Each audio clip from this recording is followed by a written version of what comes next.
Azərbaycan ədəbiyyat və mədəniyyət ictimaiyyətinə ağır itki üz verib. Bu barədə Mədəniyyət Nazirliyi məlumat yayıb. Bildirilib ki, müasir poeziyamızın görkəmli nümayəndəsi, xalq şairi, dramaturq, ictimai xadim Nəriman Həsənzadə vəfat edib.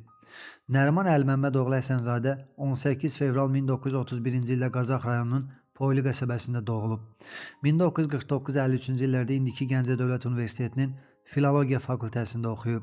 1961-ci ildə Moskvada Gorki adına Ədəbiyyat İnstitutunu bitirib və orada 2 illik ali ədəbiyyat kurslarında da oxuyub.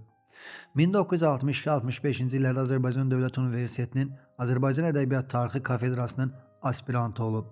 Azərbaycan-Ukrayna ədəbi əlaqələri mövzusunda namizədlik dissertasiyası müdafiə edib. Nəriman Həsənzadə 1981-ci ildə Əməkdar İncəsənət xadimi, 2005-ci ildə Xalq şairi fəxri adlarına, 2001-ci ildə Şöhrət, 2011-ci ildə Şərəf, 2021-ci ildə İstiqlal, 2026-cı ildə Heydər Əliyev ordenlərinə və Heydər Əliyev mükafatına 2017-ci ildə layiq görülüb. Söz sənətkarı 2002-ci ildən prezidentin fərdi təqaüdçüsü idi. Allah rəhmət eləsin.